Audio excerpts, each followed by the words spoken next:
Transistores de efecto de campo. El FET o Field Effect Transistor, por sus siglas en inglés, o transistor de efecto de campo, es un dispositivo de 3 terminales que se utiliza para aplicaciones diversas que se asemejan bastante a los BJT. ¿Qué es un BJT? Pues es otro tipo de transistor que es bipolar, o sea, tiene 2 polos de conexión en vez de 3. Y el nivel de conducción en este tipo de transistor, el BJT, eh, funciona, es en función, perdón, del tipo de conducción en 2 portadores de carga que son los electrones y los huecos en el material. Como vimos al principio de la clase, de la materia, perdón, los materiales tipo N y tipo P dijimos que se caracterizaban por dejar un hueco libre o tener un electrón sobrante, dependiendo del tipo de material. Y bueno, este tipo de transistores se aprovecha de esas características de estos materiales para hacer su función de carga, de portadores de cargas, que son los electrones, pueden ser los electrones o pueden ser los huecos en el material. Contrario a este tipo de transistor, que es el BJT, el tipo FIT o los transistores de efecto de campo son unipolares en vez de ser bipolares, o sea que su conducción va a depender únicamente de una sola cosa, ya sean los electrones cuando son canales de tipo N o de materiales tipo N, o bien con los huecos cuando son canales de tipo P. No utiliza los dos al mismo tiempo como es el BJT, sino que solo se aprovecha de un solo canal de transmisión o deportación de carga, ya sea los electrones como tal, sobrantes, los electrones sobrantes en los materiales tipo N o los huecos en los materiales tipo P. Sus principales características del FIT es que la resistencia de la zona con puerta canal, ya la veremos más adelante, es extremadamente alta, comúnmente está en los millones de ohms, eh, por lo que el FIT tiene poca o casi ningún efecto sobre los componentes externos conectados a su compuerta. Esto quiere decir que si yo conecto a algún otro dispositivo después de su compuerta, probablemente no vaya a adquirir carga ese componente. ¿Por qué? Porque la resistencia es extremadamente alta. La corriente va a evitar pasar por ahí porque hay mucha resistencia. La resistencia de una compuerta canal, debido a que está en millones de ohms, es tan alta que significa que prácticamente no fluye corriente en el circuito de la compuerta. Es lo que explicaba hace unos pocos instantes, que pues probablemente no le llegue corriente a los componentes que están después de la compuerta debido a esta gran resistencia. Al igual que los transistores BJT, este tipo de transistores FIT pueden dañarse o destruirse por un voltaje excesivo. Como todo material, como todo componente electrónico, se puede dañar o destruir con corrientes o voltajes excesivos. Aquí podemos ver la construcción común de un transistor FIT de tipo canal N o de tipo P, canal P. En el tipo canal N, como podemos ver, la corriente llega a la compuerta y se distribuye a través de los canales. Y aquí en el tipo P, la corriente sale de la compuerta. En vez de entrar por ella, sale. Simplemente es cómo fluye la corriente a través de ello, dependiendo del material principal.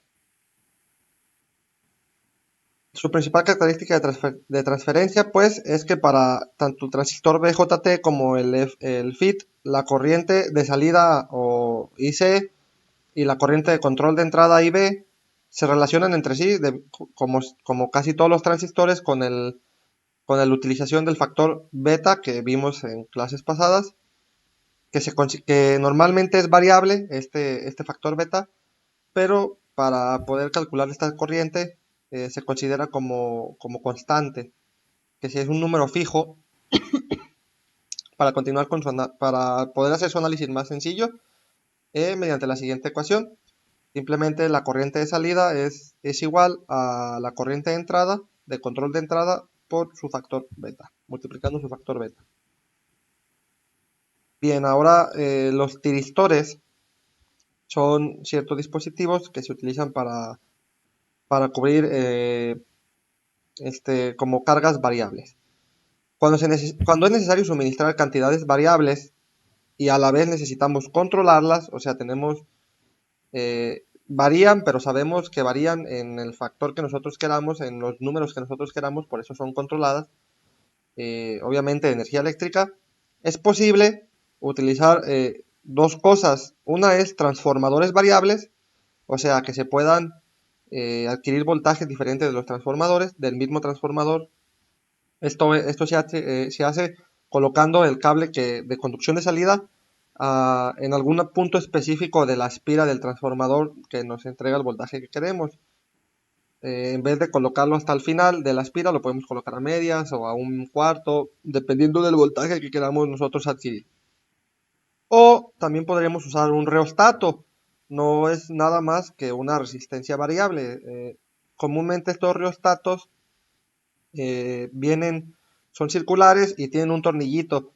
Y el tornillo, mientras más lo apretamos, su resistencia aumenta y mientras más lo aflojamos, su resistencia disminuye. Entonces, anteriormente se utilizaba para, para poder controlar o obtener cantidades variables y controladas de energía eléctrica, se utilizaban transformadores o reostatos conectados en serie con la carga. Estos métodos, cuando necesitamos aplicarlos en potencias muy altas o queremos tener potencias altas, son muy ineficientes porque vamos a necesitar un transformador más grande o un reostato más grande. Esto significa más espacio consumido, esto significa a la vez mayor costo y aparte como son más grandes y trabajan potencias más grandes, necesitamos tenerles un mantenimiento más frecuente. Y esto pues se refiere en pérdidas, es mucho dinero. Entonces, en 1960 se lograron crear varios tipos de dispositivos electrónicos que cumplen la misma función, mas no cuentan con las fallas mencionadas del espacio, costo y pues el equipo de mantenimiento.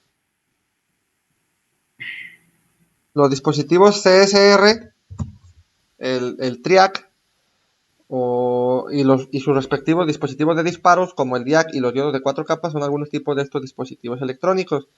Ya los veremos más adelante, sobre todo veremos el TRIAC y el DIAC, que son los más utilizados.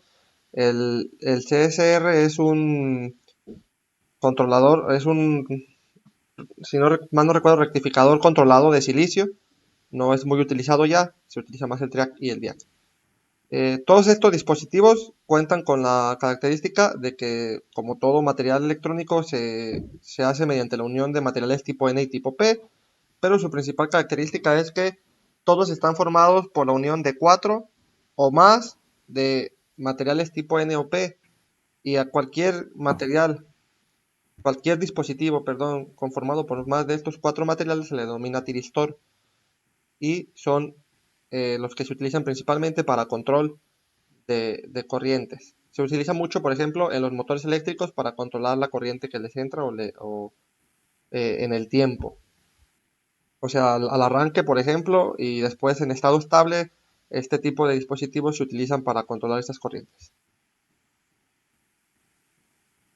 El TRIAC o triodo de corriente alterna es semejante a los controladores de silicio, el controlador de silicio, el CSR, con la excepción que pueden conducir en cualquiera de las dos direcciones, o sea que son bidireccionales, cuando estos, los CSR, son solamente unidireccionales.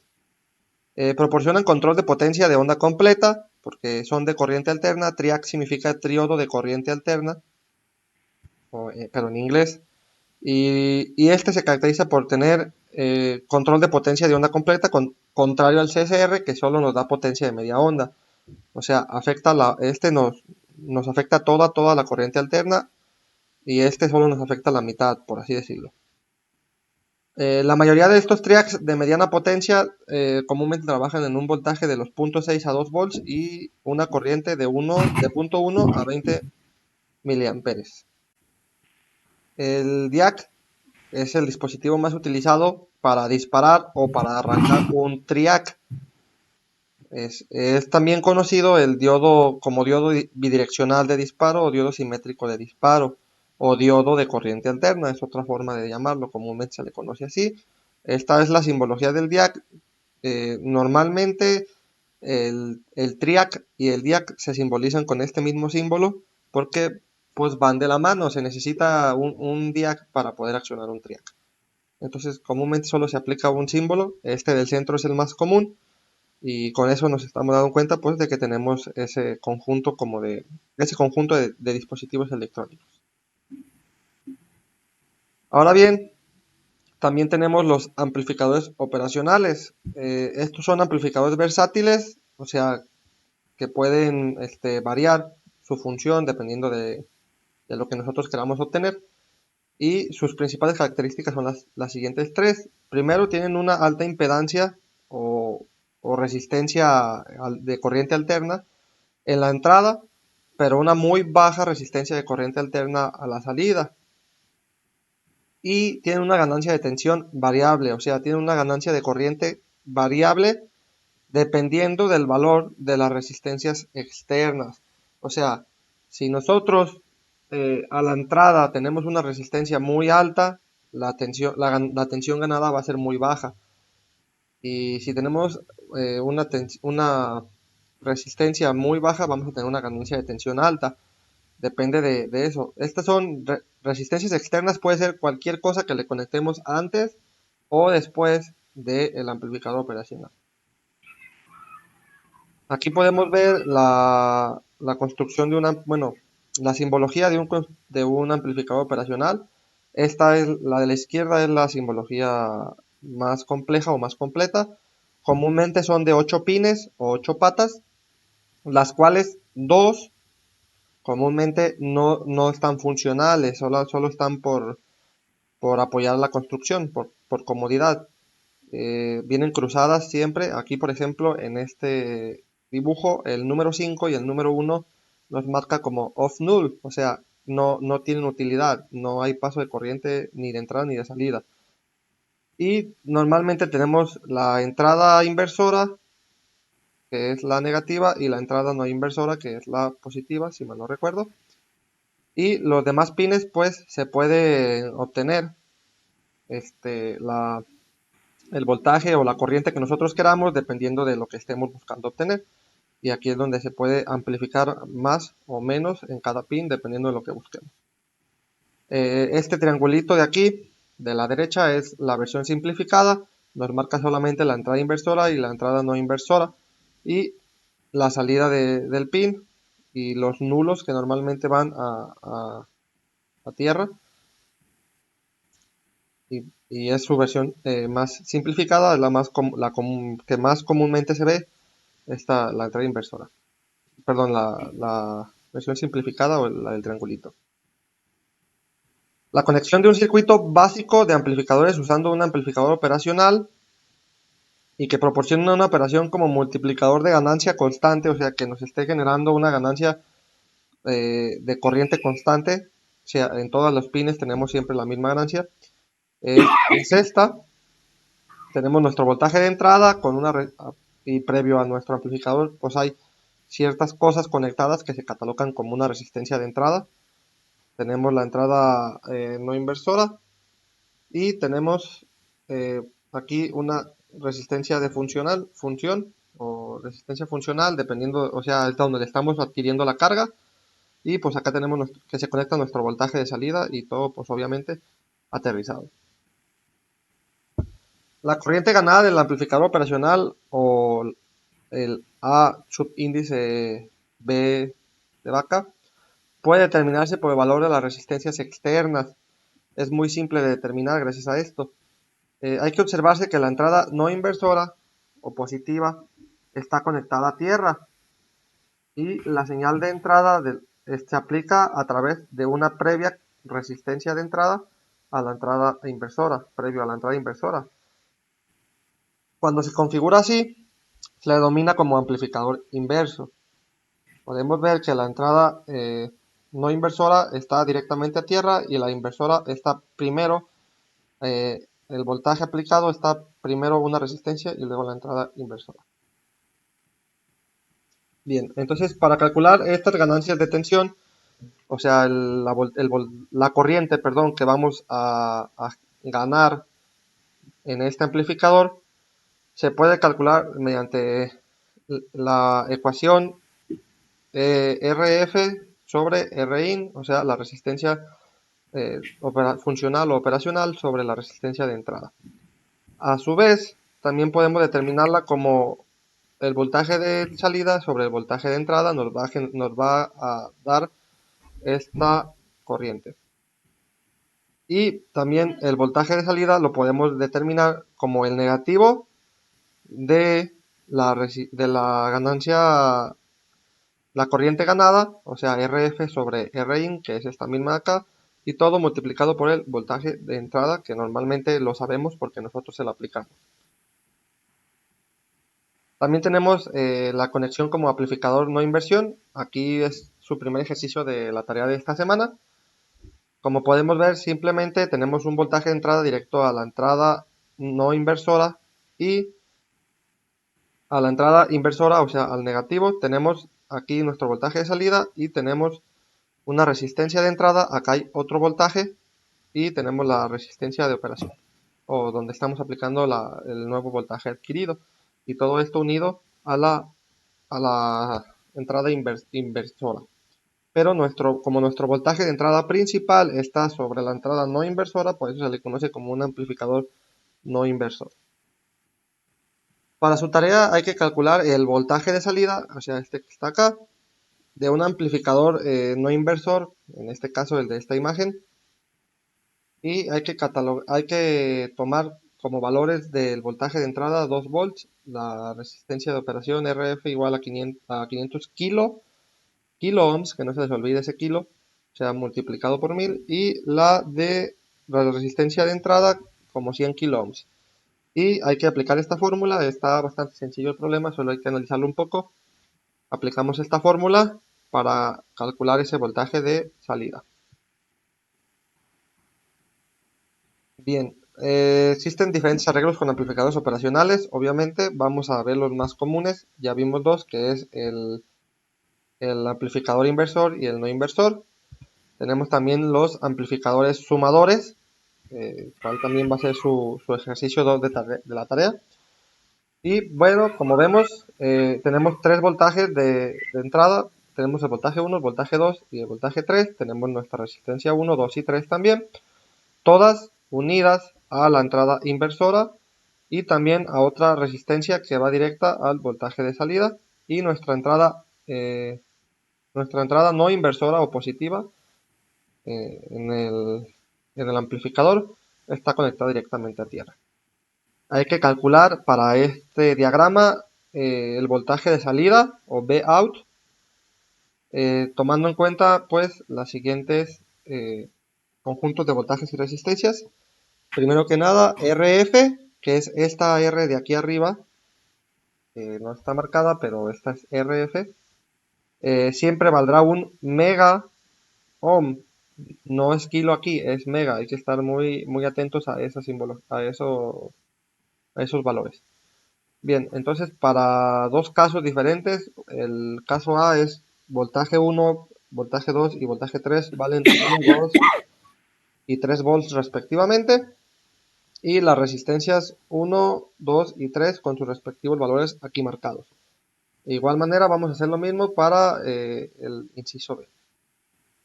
Solamente hay que considerar que siempre, tanto para el inciso A como el inciso B, RF, que es este de aquí arriba, vale siempre un mega ohm.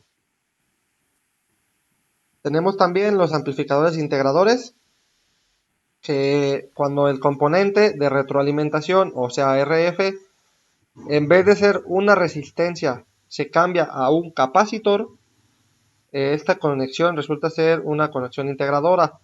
Este capacitor hace que todo cambie. Ahora, como tenemos un capacitor, perdón, tenemos una resistencia capacitiva, una XC, que está dada como 1 sobre J por omega por la capacitancia del capacitor. El voltaje de salida, que varía con el tiempo, ¿por qué varía con el tiempo? Porque tenemos ahora un capacitor, va a ser igual a 1 sobre esta resistencia Rin por el capacitor o la capacitancia sobre el voltaje de entrada, perdón, no multiplica esto 1 sobre RC por la integral, ahora sí, este símbolo significa integral, del voltaje de entrada que varía con el tiempo respecto al tiempo. Eh, Esto es cálculo integral, no lo vamos a ver a fondo por lo mismo de que no lo conllevamos en nuestro programa, pero es bueno saber que así se aplica en este tipo de construcción. Esta ecuación anterior nos indica que la salida de voltaje, o sea, Vout, es respecto a la integral del voltaje de entrada con un multiplicador de escala 1 sobre RC. O sea, esto es en función de esta integral multiplicado por este valor que siempre va a ser constante en el circuito que tengamos, 1 sobre RC, porque Rin va a ser constante, el capacitor es constante y el 1 también. También tenemos los amplificadores diferenciadores, por último, que en este caso también tenemos un capacitor, pero simplemente en vez de ser sobre la resistencia operacional RF, que está aquí arriba, se me alcanzó a cortar, disculpen, pero en vez de cambiar esta RF, ahora cambiamos nuestra resistencia de entrada por ese capacitor. Y lo que va a hacer es que en vez de ser en función de una integral, nuestro voltaje de salida ahora va a ser en función de una derivada, por eso se le llama, o un diferencial, por eso se le llama amplificador diferenciador. Y el voltaje de salida va a ser igual al negativo de la resistencia, o sea, RF, por nuestro capacitor, o la capacitancia, que multiplica a el voltaje, el diferencial del voltaje de entrada que varía sobre el tiempo, el diferencial de tiempo, sobre DDT. Esto es cálculo diferencial, tampoco nos vamos a meter a fondo. Solamente hay que notar que al igual que el caso anterior, eh, que el voltaje de salida era en función de una integral por un multiplicador constante, aquí va a ser igual, pero simplemente va a ser en función de una derivada, que la tenemos aquí, multiplicando a un operacional constante que es el negativo de RC.